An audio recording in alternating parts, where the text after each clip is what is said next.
Tell you I've been there. A little earlier we spoke to someone who himself has dined with Donald Trump. In fact, he might even be considered one of the president's friends. Nigel Farage, Mr. Brexit. So Nigel Farage, looking at Donald Trump and Emmanuel Macron in Paris, it's hard to think that Emmanuel Macron isn't the more statesmanly of the two, isn't it? Donald Trump does things differently. You know, he is not a conventional politician or leader in any way. You only have to follow his Twitter account to know that. But what he is an agent for change, and he's trying to shake up the American establishment. Yeah, but he's not the global leader. I mean, look at the world's opinion polls. They're all looking at Emmanuel Macron as the global leader. Do you know something? I thought that the speech he gave in Riyadh was very bold and brave, saying directly there, drive out of your places of worship those that do evil. He was treated in Poland like a hero, with tens of thousands of cheering people in the streets.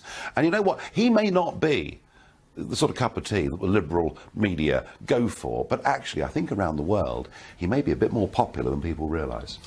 Gives him a break from what's going on in Washington at the moment. You've been tweeting your support for Donald Trump Jr. Yeah. Can you? I know you're friends, but can you at least see that he's been, in the words of the New York Post, which is a reasonably friendly newspaper, pretty stupid? Do you know something? I've been in elected politics. I've fought national elections, European elections, even a referendum. And I'll tell you something, it's a very bloody, dirty, horrible game.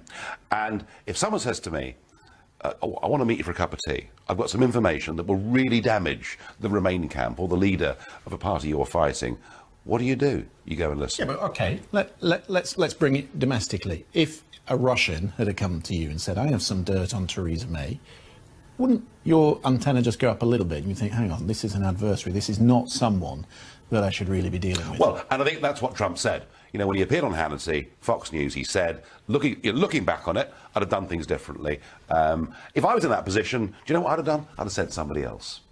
And then you've got deniability. But no, he didn't do that. He didn't send us a third staffer. He invited Paul Manafort and Jared Kushner. No, and he said, I should have done things differently. But hey, what comes out of this is a lawyer that got into America, having been refused because the Obama administration, so maybe we should put some of the blame back on the Democrats here. Nothing came out of the meeting. This is a witch hunt. This is an attempt to link anyone around Trump to Russia. Goodness me, it's even been written in American newspapers that I'm under suspicion by the FBI for Russian contact. It's nonsense. And all of it is designed to stop Trump getting on with the job of putting his platform into place in America. OK, let's get back to Paris for a second. You've had dinner with Donald Trump, probably not Blue Lobster, because that doesn't seem to be the president's favourite. Do you think that Emmanuel Macron can persuade Donald Trump over the course of their Blue Lobster that it would be a good idea for the United States to get back into the Paris Accord? I think we all get far too excited about what Paris is. The whole Paris thing's voluntary anyway. It doesn't really add up to a row of beans. What Trump that's why he didn't need to pull out of it, right? Well, he's pulled out of it symbolically because he said to American voters, we have got a rotten deal across the world in a whole host of things. I'm going to get a better deal. And when he pulled out, look at his language. What he basically said was, give us a bit of a break and we'll come back in and work together again. You know, the idea that Trump is wholly isolationist is complete and utter nonsense. But he does want America to get a better deal. Makes sense? Joining us now for a reaction just outside of the Washington, D.C. is he's at CPAC, Nigel Farage, Fox News contributor and former UK Independence Party leader. All right, Nigel, you're there at CPAC with all those activists.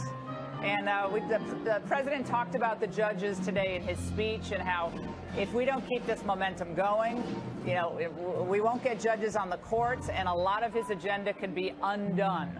What was your sense from the president's speech? Well, of course, it's all about the midterms, isn't it, really? I mean, he's achieved amazing things.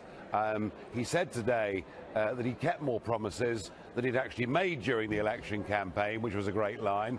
But he's doing his stuff. He got tax reform through just before Christmas. Very, very important. But he needs to make sure that he keeps majorities in both of those houses in the midterms. So how does he keep the Trump revolution rolling? Well, I'll tell you something. I shared a platform with him in Mississippi back in the presidential campaign. He went round the country speaking to big audiences. He's a wonderful motivator. But what I saw today was a president in a different gear. A president who was using humour. A president who was light. A president who even told a joke against himself about his own bald patch. And I think if Trump goes around the country in the run-up to these midterms and performs anything like he did today at CPAC, he will keep this momentum going, and that'll lead through to everything he needs to do. Yeah, Nigel, you and I ran into each other this morning, and you were nice enough to agree to come on the show tonight, which is so awesome. But it was right before the president spoke. I spoke at around 9 o'clock, and what I was trying to do, and I know you said this as well, you had such a great speech, that we need to be happy warriors. I mean, we're winning on all these big issues. The left is resistant. This whole dour, conservative, you know, hangdog kind of approach, it's tedious. Nobody wants to be on that ride.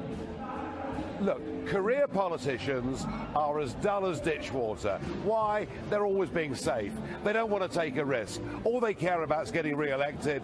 They're not doing this out of passion, belief in country, patriotism, caring about ordinary people. They are dull. They are humorless. They are without any real personality. And what sparkled today from the president was him being him. And I was very, very privileged, Laura, to meet you this morning, but I was also very privileged to meet the president just after he came off stage. And I saw a man there, you know, absolutely at the top of his game. I get the feeling that this president is now really enjoying what he's doing. You're seeing his real personality coming out. And I have to say, my view, and I've watched this, and I've followed this, and I've been part of this, even though I'm a foreigner, but my view is with Trump, the best is yet to come. Yeah, I mean, he referred to the next 7 years, clearly putting to rest these ideas. He's not going to run for re-election. I want to play for you the media's reaction to the president's hour-plus-long speech. Let's watch. This morning at CPAC, he covered at least 31 different topics in an hour and 15-minute speech, but it took almost 40 minutes before the president began his conversation on the Parkland school shooting. President Trump made time in his CPAC speech today to address his bald spot, yet nothing on Russian election meddling. Both at CPAC and at his news conference, he conveniently avoided talk of his new tougher position on guns.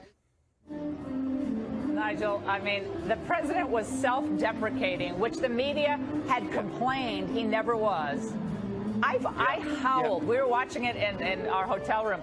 We were all screaming. My producers, we were just screaming. It was so funny, and it lightened the mood. But they literally can never say anything positive. It doesn't matter what he does. Even if he pushes some gun control measures, they say it's not enough. It's unbelievable.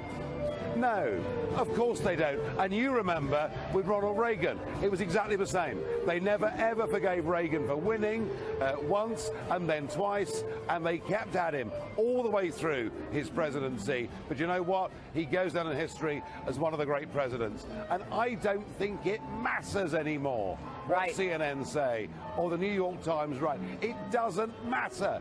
The world has changed. You know, people out there, ordinary folk, decent, ordinary people who live their lives, do their jobs, pay their taxes, obey the laws, bring up their families.